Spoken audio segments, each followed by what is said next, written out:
Mental illnesses जो जहन के अमराज हैं वो बड़ा मेजर रोल अदा करते हैं किसी भी इंसान की ज़िंदगी आगे कैसे ड्रैग होगी। मौलाना तारिक जमील साहब के जो बेटे की फ़र्स्ट न्यूज़ हम तक आई, हमने उन्हें ब्रेक की। मैंने बिल्कुल उनके ट्वीट के अकॉर्डिंग उसे हादसा करार दिया, और उसके बाद जो रात आप लोगों ने मेरी वीडियो देखी फैसल साहब के साथ, वो उन डॉक्टर्स के साथ और उनके घर के लोगों के साथ बात करने के बाद बताई गई, और उसमें अपील बड़ी क्लियर यही थी कि आप किसी तौर एक हादसे को ख़ुदकुशी करार मत दें।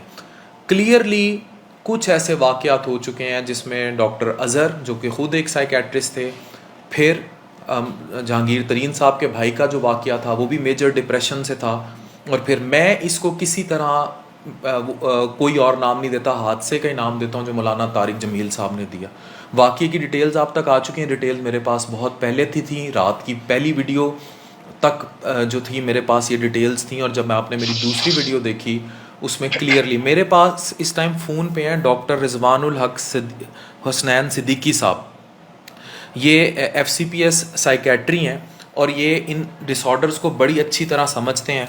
पहले आप इनका पॉइंट ऑफ व्यू मैं ले लेता हूँ, फिर मैं आपसे बात करता हूँ। डॉक्टर रिजवान, मेरे साथ साइकोलॉजिस्ट भी बैठी हैं, एमन क्लिनिकल साइकोलॉजिस्ट हैं। हम आपका पॉइंट ऑफ व्यू इस पे ये लेना चाह रहे हैं कि अब वाक़या तो सबको पता है और वो बड़ा क्लियर वाक़या है। मेरा मकसद यही था कि लोग किसी भी सोशल मीडिया सेलेब की पर्सनैलिटी से उसे लिंक करके किसी को भी मिलाइन करने की कोशिश करते हैं। इतने बड़े मजहबी स्कॉलर जिनके इस कौम पे बड़े एहसानात हैं, उनको मिस ड्रैग किया गया, और इसीलिए मैंने वीडियो बना के उस चीज़ को किल किया और उनकी सपोर्ट में दुआओं की अपील की, दुआ की। बेसिकली ये बताएं कि मेजर डिप्रेसिव डिसऑर्डर क्या है, और उनको बाइपोलर डिसऑर्डर था जिसमें यूनिपोलैरिटी ज़्यादा थी टुवर्ड्स मेजर डिप्रेशन। थोड़ा सा बता दें क्या है। जी sir, thank you so much, आपने इतना इम्पोर्टेंट इश्यू पे मुझे टाइम दिया। सीवियर डिप्रेशन में बहुत ज़्यादा उदासी होती है, मायूसी होती है, होपलेसनेस होती है, और बंदे का जीने का दिल नहीं करता, डेथ विशेस होती है, सुसाइडल आइडिएशंस होती हैं और मल्टीपल अटेम्प्ट्स होती हैं। लेकिन अगर बाइपोलर डिप्रेशन की बात करें, बाइपोलर डिसऑर्डर की बात करें, उसमें बाई मेन 2 पोल्स होते हैं, एक में मेनिया होता है, तेजी होती है, और एक में डिप्रेशन होता है। तो जो स्टडीज हुई हैं सर, वो बाइपोलर डिप्रेशन में सबसे ज्यादा चांस होता है सुसाइड का 15% तक। तो ये इन दोनों में फर्क है, वो सिर्फ डिप्रेशन होती है और इसमें बाइपोलर में 2 पोल्स होते हैं, इसमें तेजी भी आती है, सुस्ती भी होती है। आप इस केस को कैसे देखते हैं? इसमें बड़ी क्लियर बात ये थी कि जो उनके बेटे थे वो काफ़ी अरसे से, अब इसमें डॉक्टर अली रुख हैं, बड़े अच्छे मेरे दोस्त हैं, वो भी कंसल्टेंट हैं, उन्होंने भी मुझे डिटेल्स भेज की कि इन्हें डिसलेक्सिया भी था, मतलब वो लर्निंग डिसेबिलिटी भी थी, ये स्पोर्ट्स इंजरीज के लिए भी उनके पास आते थे। फिर डॉक्टर हुजैफा, वो भी बड़े, अबू हुजैफा बड़े मशहूर साइकेट्रिस्ट हैं, उन्होंने मुझे सबसे पहले जो उनके गाहे बगाहे किसी ना किसी तरीके इनके इलाज में फुली इन्वॉल्व रहे, उन्होंने मुझे सबसे पहले ब्रेक किया कि अफान ये हुआ है कि उनको बाइपोलैरिटी थी, मेनिया हुआ, और गार्ड से गन लेके सीने पे जो भी था वो बड़ी एक यानी कि एक दूसरी एपिसोड पर चले गए। मुझे बताएं कब इंसान इस तरफ रागिब हो जाता है? हम इसको बार बार हादसा कहेंगे, 200 बार हादसा कहेंगे, क्योंकि हमारे यहाँ लोग मेंटल इलनेसेस को समझते ही नहीं। और आप जैसे साइकेट्रिस्ट और एमन जैसे साइकोलॉजिस्ट का काम है, you people are the authority. माशाल्लाह आप लोगों ने इतनी तालीम, हुजैफा भाई जैसे साइकेट्रिस्ट का काम है कि लोगों को ये बताएं कि ये क्या है, क्या हुआ ये सब। जी सर, मेरा अपना पेज भी है और मेरा जिंदगी का मकसद यही है, अवेयरनेस देना, शऊर देना। तो बताएं ये क्या था, ये वाकया क्या था, मतलब ये किस तरह हो गया, मतलब बाइपोलैरिटी में इंसान अपनी जान क्यों? सर इसमें सर 3-4 चीजें होती हैं जिसमें बंदा सेल्फ हार्म कर सकता है, जिसमें चांस बहुत ज्यादा होता है। टॉप ऑफ द लिस्ट है सीवियर डिप्रेसिव डिसऑर्डर, नंबर 2 है bipolar effective disorder, number 3 schizophrenia जिसे हम शिज़ोफ्रेनिया कहते हैं, number 4 substance abuse, drug abuse. इनमें सबसे ज्यादा चांस होता है सेल्फ हार्म का।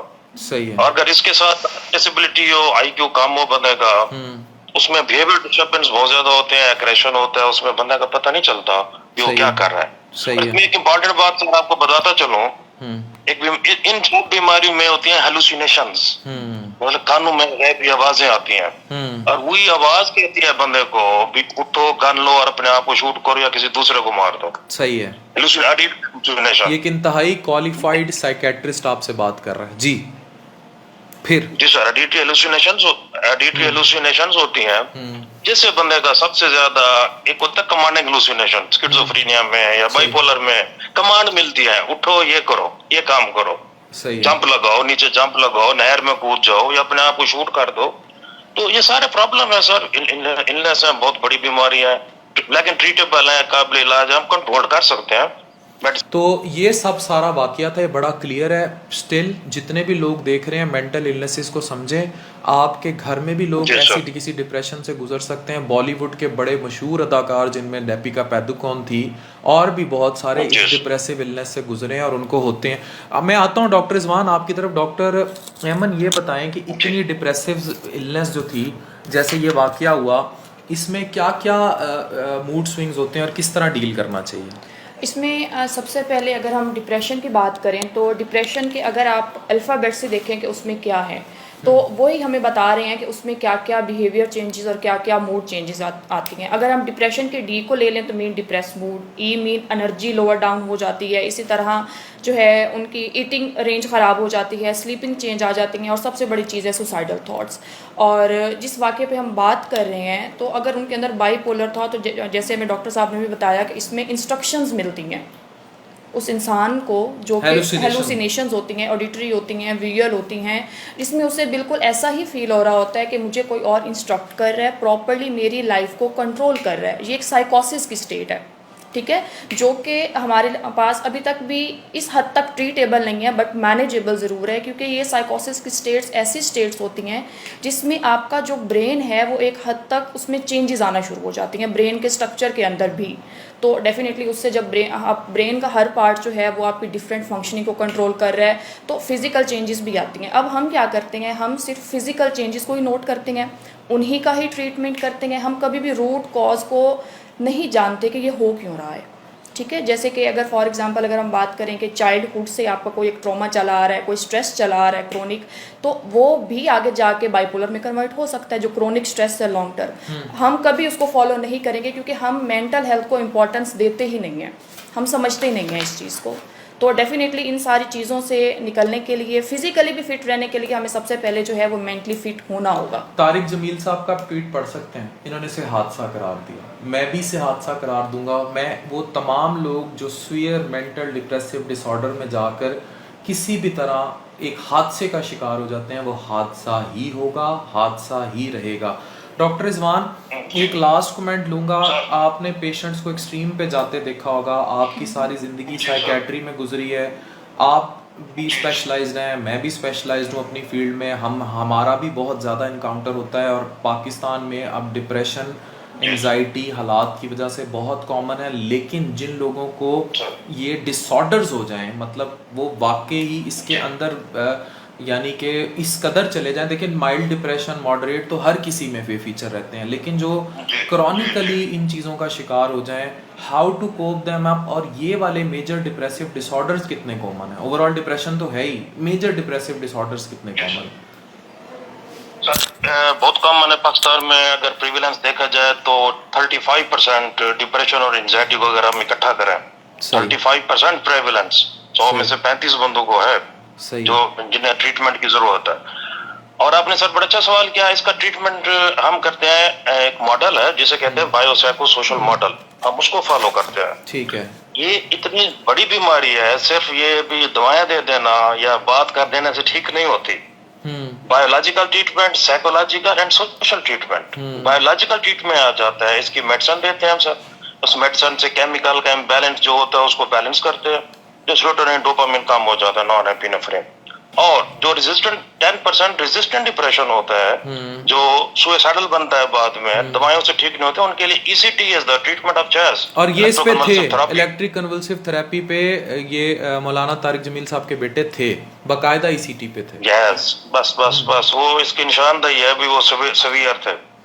तो एक सर ये एक ट्रीटमेंट है, then psychological treatment, psychotherapy, counselling, CBT, cognitive behaviour therapy. ठीक है जी सर, इलेक्ट्रोकन्वल्सिव थेरेपी। ठीक है। और then social support is a part of treatment.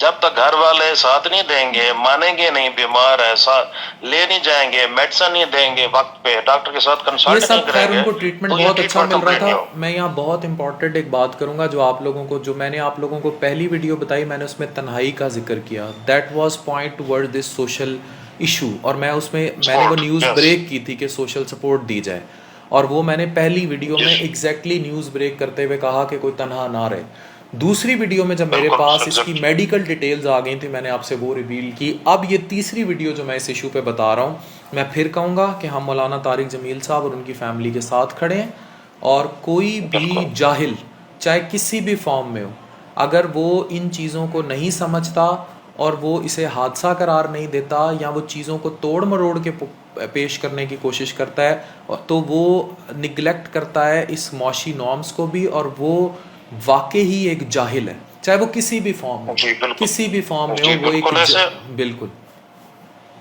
Sir मैं आपको एक बात बताता कर दूं, आप बड़ी अच्छी बातें कर रहे हैं माशाल्लाह। आप तो साइकियाट्रिस्ट भी साथ हैं, इतना आपको जी। अवेयरनेस है।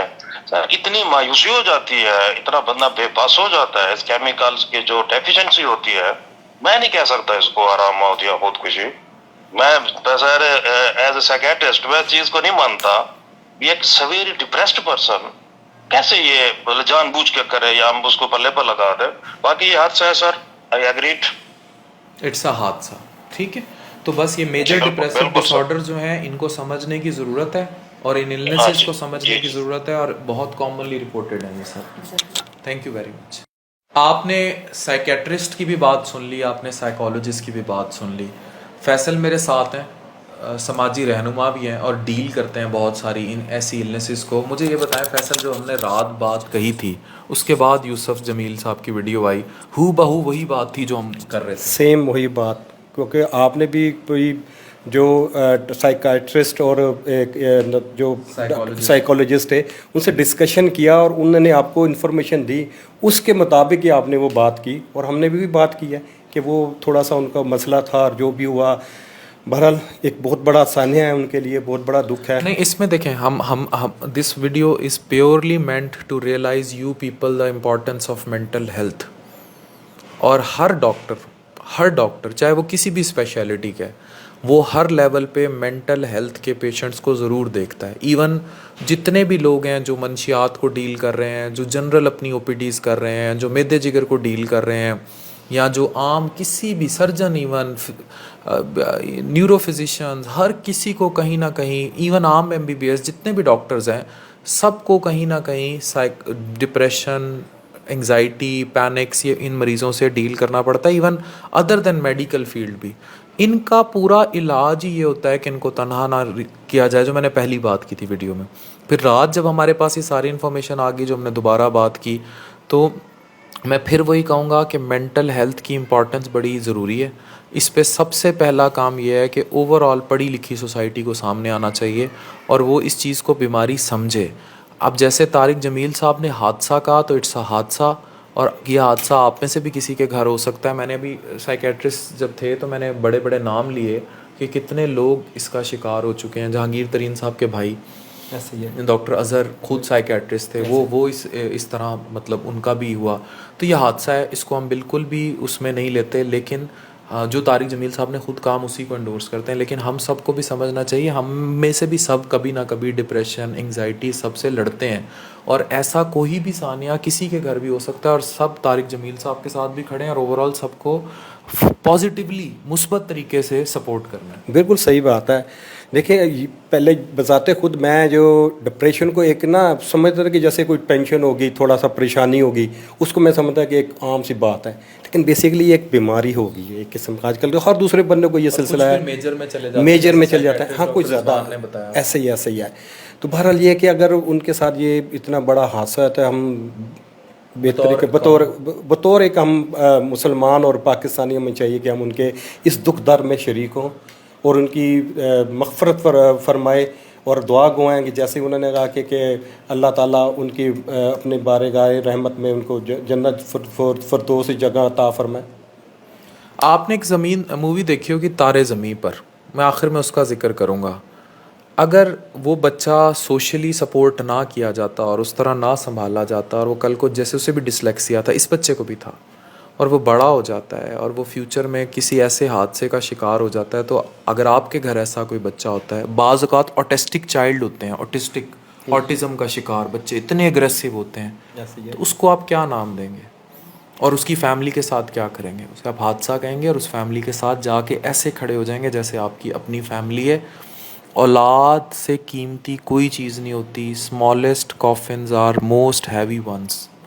खुदारा इन्ना लिल्लाहि व इन्ना इलैहि राजिऊन। तो तारिक जमील साहब हमारे लिए बहुत रिस्पेक्टेड, मोहतरम, काबिल एहतराम हैं और उनकी फैमिली के साथ हमारी फुल सपोर्ट है। यही बात मैंने जो रात वीडियोस थी हमने कही, बेशक ऐसे ही बात, सेम यही बात हुई थी। और फिर जब यूसुफ साहब की वीडियो आई वो भी हुई थी। और इतने दुख की बात है, बिल्कुल यंग लड़का था, एक उसके साथ हादसा हुआ और वो अल्लाह ताला ने बस उसकी, समझ लें कि अल्लाह का बुलावा आ गया। हम तो एज ए मुसलमान यही कहते हैं कि अल्लाह ताला का उनका बुलावा आ गया। बहुत बड़ा दुख की बात है। और आप देखें कि मौलाना तारिक जमील साहब कैसे अजीम इंसान है हमारे लिए, पूरी मुसलमान के लिए, पूरी हम पाकिस्तान के लिए। तो बड़े दुख के साथ है, मैं तो खुद यकीन करें बड़ा ही इस चीज़ को फील किया कि वो भी हमारे बच्चों की तरह। सोशली इन चीज़ों को हमें समझना चाहिए। Thank you very much.